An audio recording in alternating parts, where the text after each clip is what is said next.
Hey everyone, Scott Sillari here with Vyral Marketing. We're here with another Harrelson Hangout with Greg Harrelson. Really excited. Um, as you know, we do a live coaching call with Greg Harrelson's team, and today we have guest Lori Sorensen and one of the agents on Greg's team. So, Greg, why don't you introduce yourself and Lori a little bit more, and we get going. Okay, well, obviously I'm Greg Harrelson with Century 21 in Myrtle Beach, South Carolina, as well as Charleston. And the intention here with the Harrelson or Hangout with Harrelson is just to, do a live coaching call with one of my agents. I'm not a coach coaching clients outside of my company. It's just nothing more than me coaching and training agents inside the company. Lori happens to be in one of my offices, and she's fairly new to the company, not necessarily to the business, but new to the company. So she, has some goals that she wants to reach in 2016, and I figured there's nothing better to do than to put her on the spot and have a coaching conversation in front of what could be thousands of people, Lori. So Yay! let's just go ahead and kind of jump right into it. So Lori, just so people can understand who might be watching this, can understand how long you've been in the business or with us and whatnot. How long have you actually been a licensed real estate agent? I got my license in the beginning of 2014. 2014. So a year and a half, somewhere in that Right. range. And that was in somewhere in West Virginia, right? Right. Okay. Morgantown, West Virginia. Morgantown, West Yes. Virginia.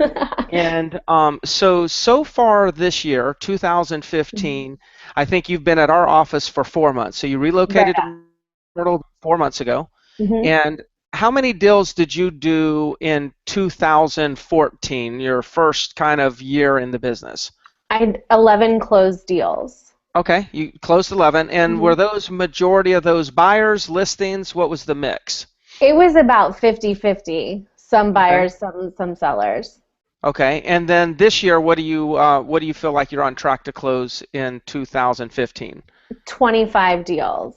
Okay, so going from 10, 11 to 25, and before you came here, because you've only been here 4 months, I think hmm you closed maybe 10 Yeah. while you were in West Virginia, and Right. you've closed how many now here? 4 closed, 3 pending. Okay, so closed and pending is 7 here, so that's a Mhm. total of 17. Now, do you still have any open business in West Virginia, or are you kind of cold turkey with that? I have one that's getting ready to close, and then I'm done. Okay, so you got Other one more than closing. other than some referrals, but yeah, I'm done. Yeah, you got one pending out there that's pending Right. closing. Yeah. Okay, good. So what would you say, okay, well, 2016, what is your goal for 2016? 40 closed deals. Okay, 40 closed transactions. And out of that, I know you predominantly work with buyers, and that seems to be what you choose to do. Mhm. Out of the 40, will they be all buyers, or will you do any mix at all?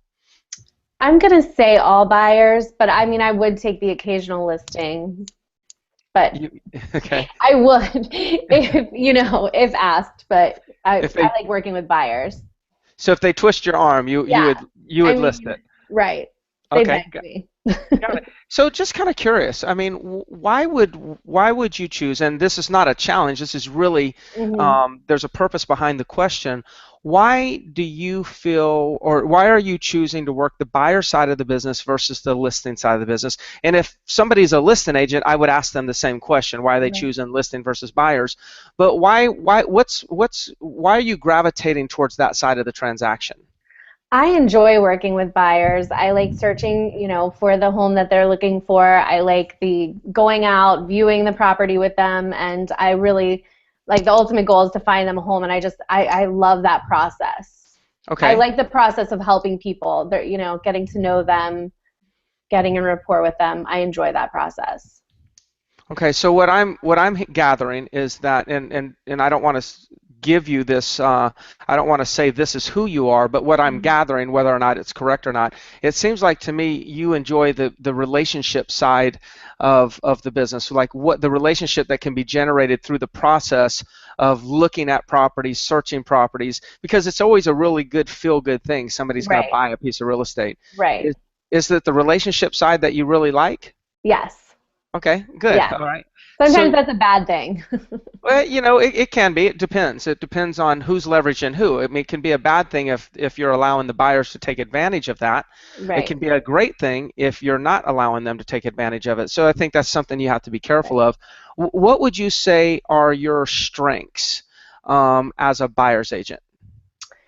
Well, let's see. I'm persistent. I Okay. like to think of myself as a good negotiator. I love that part of it. So I come in strong there. I'm a good people person, so I have a good personality and can build rapport quickly with people. Okay. And what would you say would be your weaknesses? I tend to become attached to the deal a little bit. Okay. Yeah. So tell me more about that. Like attached to the deal, is it well, before I lead you in a direction, because I don't Mm. want to do that. What about the deal do you think you sometimes become attached to? Well, I feel like I get attached to the client a little bit, and when they go in another direction, I tend to feel like it's something I've done or I take it personally. And I've really come to find more here versus in West Virginia, because in West Virginia it's kind of a small town, and here I'm talking to so many people, so there's really not that you get on a personal level with them, and if they stop calling you back, I tend to take that personal, and so I Okay. would say that. Okay. So if a buyer, so tell me this, what's another way you could take it? Take what? I don't You know, understand. let's just say somebody was to not call you back or maybe go dark on you. You've been giving them information on properties. You've been having good conversations. All of Right. a sudden they disappear. You tend to take that a little bit personal. Right. What's another way? What's another choice that you could have taken it? How else could you have taken that? Well, I take it that someone else did a better job than I did. There was something that I didn't do to service them. I could have done more. Got it. Okay. And I'm making some notes here just so if Okay. Okay, so let's continue. So here's the question, and kind of where I want to start getting into, diving into more of some coaching or some training conversation. What is your value as a buyer's agent? And for anybody who's listening to this is very, very important. Okay, it's easier, I believe, and maybe it's not easier, maybe it's just more common for a real estate agent who focuses on listings. It's really common for a listing agent to define their value and to communicate their value to a seller. But it's very rare that you hear a buyer's agent define their value and effectively and consistently communicate their value to a buyer. So what is your value to the buyer? I would like to say when I commit to a client, I'm committed, so I'll work hard to what you're looking for. Um, I don't really know. I've never really thought of because I never say it. I feel like I get on the phone, people like me, and we have fun. I've never really sat down and thought of what my value is. It just comes, Okay. to be honest. Okay, well, let's explore it right here because Okay. I think this is key. So let me ask you a question. What is your value as a buyer's agent? Didn't you just ask me that? I did, but I mean, there's no other question for me to ask. I Right. mean, let's not candy coat it. Let's not skirt around Right. it. Let's like go right to the question because, in my opinion, I think you have a lot of value. One thing that I believe in the time that I've gotten to know you, which we haven't known each other that long, but I think you care. I actually think you have a genuine concern for your client. I think that comes out in your attachment and and your fears that they might not, that somebody else might do a job. I mean, the only reason you would fear somebody else might do a better job or somebody perceives that is because you actually care. Now the key is you don't want to tell a buyer, well, you need to be working with me because I care. Right.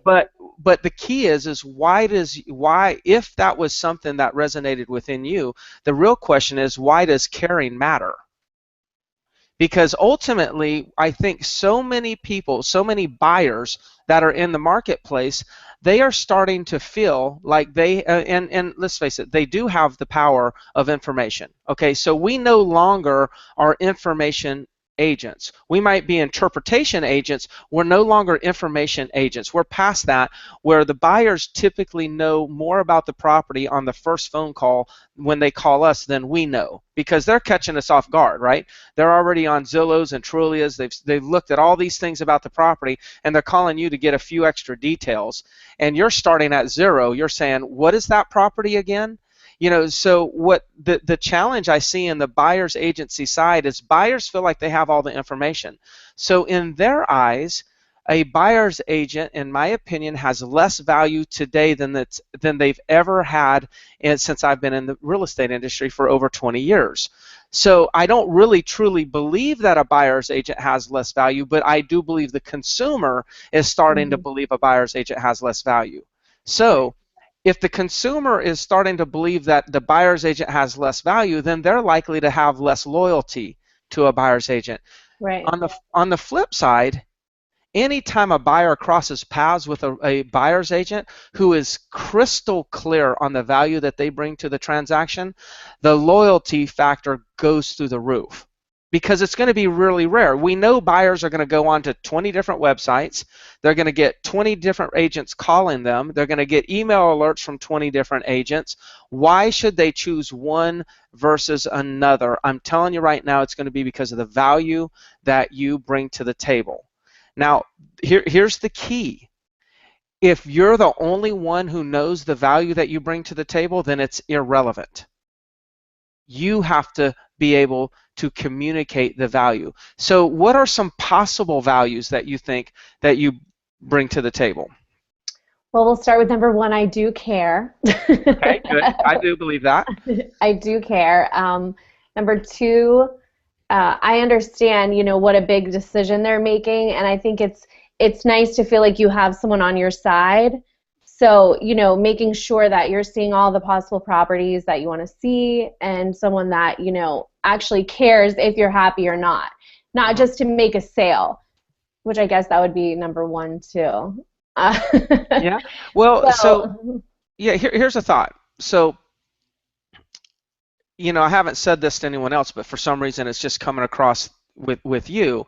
What I would be thinking about is, think of 3 different values that you bring to the table. And at least one of them has to be a financial value, meaning maybe you understand the real estate market at a higher level and are able to effectively communicate, the financial aspects of, pros and cons from buying a piece of property, but then also have a value that's more emotional. It's like, the caring side. It's like, the value could be, and this is not necessarily a script, but this is something you could work towards, where the value could have something to do with you caring at a level where you care more about them buying the right property and locating the right property than you do actually cashing a commission check. So that would appeal to somebody on the emotional level. The financial responsibilities, meaning you analyze this as if you are making this investment for yourself. So you're going to scrutinize this property from a financial standpoint as if you were spending your money. See, taking ownership in the transaction on a financial standpoint and taking ownership on the transaction on an emotional standpoint. I think those are 2 things that would make you stand out in the eyes of any buyer client. And only thing you have to do is to stand out as a buyer's agent is just do something and be something different than everyone else is being. And everyone else is being a showing agent. They know that the buyers have the information through Zillows and Realtor.coms, MLSs and whatnot. Buyers are looking at agents right now and says, you're just a showing agent. You're not a buyer's agent. You're a showing agent. So you have to decide early on in your career, if you want to do bills, you have to make sure you're not a showing agent. You're a buyer's agent, and a buyer's agent is a buyer's consultant. They're consulting on the financial sides, the pros and the cons of doing a real estate transaction. Thoughts on that, or what could you add to that? I really want to hone in on what your value is. No, I think that's true. I mean, I definitely need to do more research here in the market. I am new to the area, but I do put the work in when I'm going out and when we, hone in on certain areas. So, I mean, that was great. That's all good advice. Okay, so is one of your values, do you think, you don't have to declare that it's going to be, we're going to determine your value on this call, but Right. do you think that one of your values should be, could be, fits your personality? You think one of those values is that you know the market better than anyone else? Maybe today you don't, but is that going to be one of your values? Yes. Okay, so how do you demonstrate that? Well, I haven't done it yet. Okay, got it. All right. Okay. So let's just, do you have an idea on maybe one thing that comes to your mind when I ask that question? I think I need to go around and look at different neighborhoods a little more, kind of start getting like hitting the streets a little bit and getting more familiar. I'm familiar with certain areas, but I think that I could, there's definitely room for growth there. So I know, right off the top of my head where, I think a family would need to go or. Okay. So So what if one of your values was no one's going to know more data, more research than you. You're going to be a very knowledgeable real estate agent when it comes to the numbers. So how you could demonstrate that is not only by sharing with Mr. Buyer. I just want to let you know, one of the reasons why buyers tend to work with me is because of the depth of knowledge that I have in terms of the real estate market. I understand if you're looking at condos, whether you're looking at houses, whether you're looking at land, I understand the numbers and can quickly identify when we're dealing with a property that we need to move on, or whether we're dealing with a property that we need to move away from quickly. I'm going to email you some information. I've got this little spreadsheet. I actually do redo this thing every single month, and it kind of gives you an idea. It's kind of like a health report as to what's going on in the market. I want to send that to you. Will you take a minute to take a look at that? See, that would be an idea of how you could voice your value, and then you could follow that up with an actual piece of a document. Now, at the same time, if you are committed to your buyers and you're going to deliver that to them, when you first start a relationship with them, then guess what that forces you to do? That forces you, it holds you accountable to actually look at the numbers every month. And then, so at the beginning of every month, you look at that to create this chart. Well, now you've got something to talk about for the month. So it just becomes one of those things that you can leverage it in multiple ways. You're kind of backing up what you're saying by showing somebody a document. At the same token, you're holding yourself accountable to researching the market on a monthly basis, which is going to make you stronger in the conversations that you have during the month. Is that making sense? Yes. Okay. Absolutely. So if one of your values was the level of research, the depth of knowledge that you're going to bring to the relationship, and that might be another way to say it. One of the ways, Lori, one of the reasons why, a lot of people enjoy working with me is because of the depth of knowledge that I'm going to bring to this relationship. See, that would be another way of communicating your value. So if there were three things that that you can expect from me, or that that I'm going to deliver, that would be one of the three things. What's another thing? Another value of mine would be. I think there has to be three.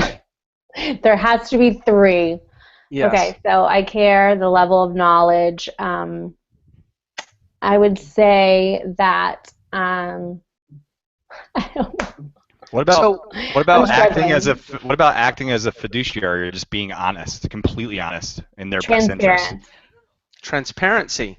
Okay, so speak on that, Lori. Tell us a little bit more about being transparent and how that could turn out to be a value. Well, have everything on the table right from the get-go, what my intentions are, what their intentions are, what they're looking for. I'm getting better at my questions and becoming more transparent, and where what the different expectations are, what they're looking for, their time frame. I've had to learn that a little bit the hard way since I've been here. Okay. So just kind of see where everybody lies. So what is something that you could be transparent about? That if I don't know, that I don't know. I'm freezing. Okay. So you could be transparent, like in the event they were about ready to write up an offer and you thought that their offering price was actually more than what they should, would you be willing to tell them that and risk a commission check? Yes, absolutely. Okay, so like again, you don't have to think of something that we're all going to say, oh my gosh, she is a Right. genius. You just have to be different than Right. everyone else. I Right. mean, really, how many real estate agents in the country, if the buyer came up and says, I want to offer 500,000, and you know darn well that property's not worth more than 475, how many agents would tell them, Right. no, you shouldn't offer 500,000 because it's only 475, because that would be a commission check that the agent likely would lose. Right. Okay, so you have to understand what's more important, losing them as a client who trusts you, or losing a commission check. Right. So there's how you can tie transparency into a conversation. It's like, hey, look, you know, one thing that you can count on is I'm going to be completely transparent throughout the transaction. And there could be a time where I could be faced with a dilemma. And that dilemma could be, I could see that you would want to purchase a property, let's just say at 500,000, that I knew was only worth 475. I have two choices at that point. I could go ahead and let you make a bad allow you to purchase a property at a price that I know is going to hurt you, but I would get a commission check, or be transparent and show you the data as to why you shouldn't pay that price, knowing that at least I'll keep you as a client. I mean, if I have to choose between you as a client or using you for a commission check, I'm going to choose you as a client. Now, you could clean that option up, obviously, but are you starting to see how you know darn well that your competition, who's also talking to these buyers, there's no possible way Right. that your competition is going to say this. So now I'm a buyer. Okay, this girl has her act together. She knows the data. She knows the research. She's actually more concerned about me making the right transaction versus doing a transaction. I'm thinking now there's a risk to not using you. Here's ultimately what I'm trying to help you come up with. I want the buyer to feel like not working with you is risky. See, the buyers in most real estate markets right now think committing to one agent is risky, because they fear, like, well, maybe there's, why commit to one agent, because I can get all the information on the internet. There's no reason. Maybe if I have 5 or 10 agents, then that'll give me more opportunity. And in most cases, that is correct. I think it is correct that for a lot of times the buyer should be working with 20 different real estate agents, because maybe none of them are delivering a value that matters. But if you're one that delivers the value that matters, then it's more risky for them to not work with you.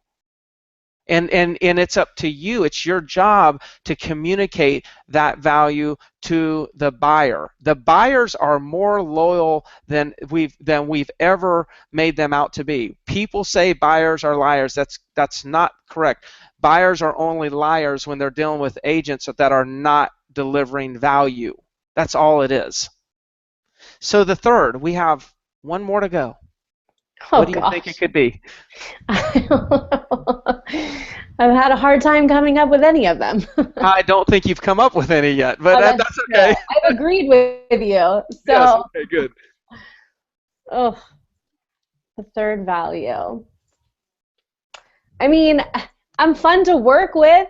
You're fun, okay. So you're going to really enjoy the energy, my energy level. I feel like I bring a really good energy to the table.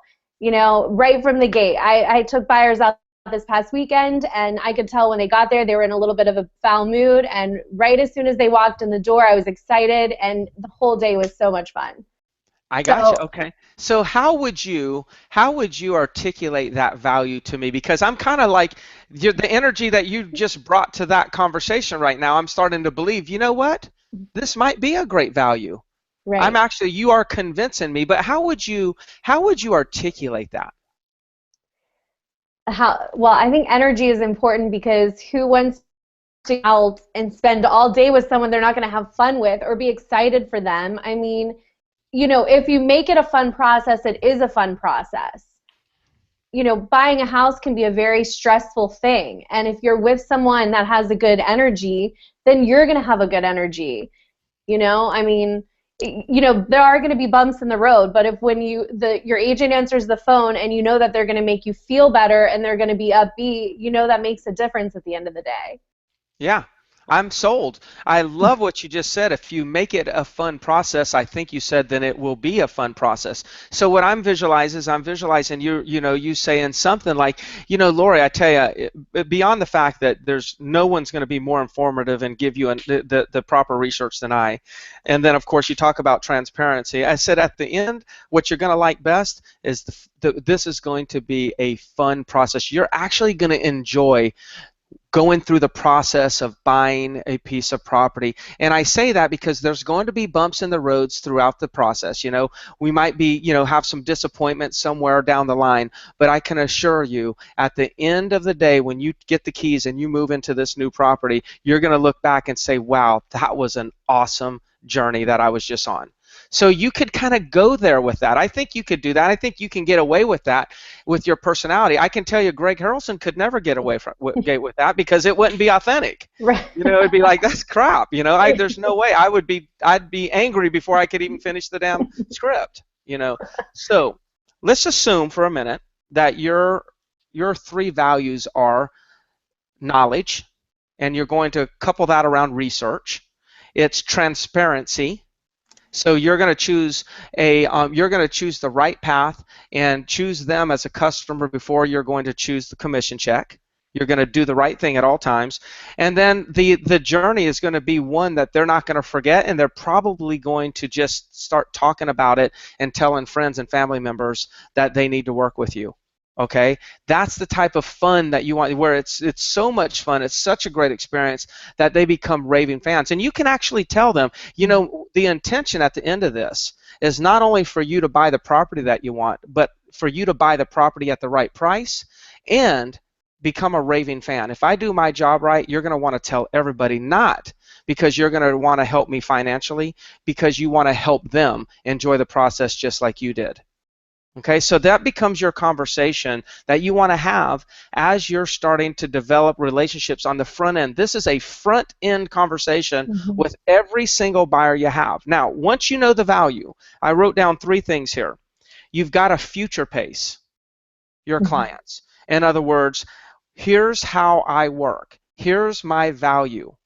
This is what you can expect from me. So early first or second phone call, no later than the second phone call. And if you're future pacing this conversation at an appointment, then it's already too late. This conversation needs to be had before you have an appointment. You need to demonstrate to them or communicate to them what your value is, and say, this is what you can expect from me. So you're future pacing, this is what the value is, this is what, this is how I'm going to work with you. Then you set expectations and you say, hey, look, these are the expectations that I have for you.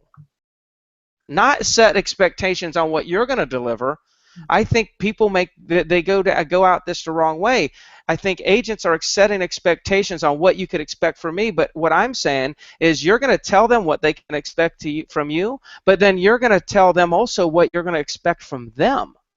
So here's an idea. Hey, look, you're going to go on the computer in the middle of the night, and you're going to probably receive emails from other agents. You're going to see things on Zillow. Every time you see something, I want you to forward the email to me or make a little bit of note, shoot me a text, and let me be the agent who analyzes the situation and gives you the feedback on that information. You just cannot rely that some person that you randomly communicate is going to have your best interest at heart, and I can assure you I will. And if there's another property out there that we need to be looking at, I will definitely tell you. At the same token, if it's something you need to stay away from, I'll tell you. Remember, I'm going to choose you over a commission check, and the next person that you talk to, it's probably not going to make the same choice. So can you do that for me? They will say yes. It's amazing. If you'll set the expectations for them, they will agree.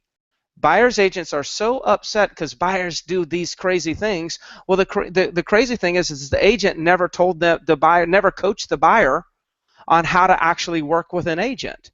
In a way, you're coaching your buyers on how to work with you, but you're first delivering to them what your value is, why they should actually comply. And then the last thing is you've got to demonstrate this value every single time. So if your value is research, transparency, and fun, then every single time you're evaluating property, guess what? You need to bring the research to the conversation. You need to bring transparency to the conversation, and you're going to have to do it in a way that makes them laugh a little bit. Mm-hmm. So now you have your guideline. We talk about scripts. This is your guideline on working with a buyer. I know my value. They know my value. I'm going to tell them what I expect from them. They will likely comply because they see your value. And then every single conversation, you've got a 3-step process. You got to show them the research. You got to be transparent. You got to have some fun. And if you'll be consistent like that, you're going to win these people over, and they will be raving fans. I believe wholeheartedly you can do 40 transactions in 2016, but you have to be more efficient in your communication on the front end and set up the relationship for the long haul, so you don't have to deal with so many people that abandon the relationship midstream, because we know that happens a lot with buyer's agents. Questions and thoughts on that? No questions here. That was great. Oh, well, you didn't have to say that, but I appreciate that. It was. So, it was yeah. Good. Okay, so what I want you to do is I want you to look at this Hangout a few times and watch this video and study this and take some notes, because I really believe, like, if I'm a buyer and you delivered the 3 values that we just discussed, especially the one, like if you have 1 and 2 and then it's fun along the way, I can't imagine that I'd ever not want to buy from you. So I think you have the skill sets. Now it's a matter of how do you package it into a conversation. You just have to harness what you already have, that you naturally have, harness it into a conversation, and then make it your mission to communicate it at the beginning of every single buyer relationship. Sound good? Sounds great.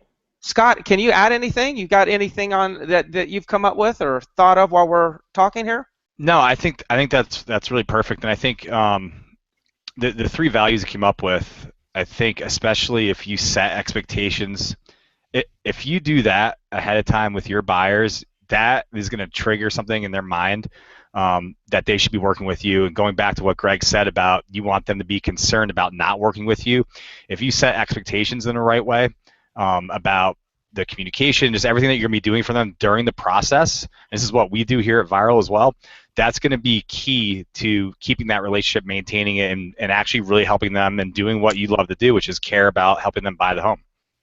So I think it's huge. It's definitely a great approach. Yeah. Cool. Yeah. All right. Well, hey, Scott and Lori, unless you have anything else, I'd say let's just go ahead and wrap it up. We'll keep it nice and time, and not keep people for too long. And again, as I mentioned, this Hangout with Harrelson is just really nothing more than my contribution back to real estate industry that's been so good to me.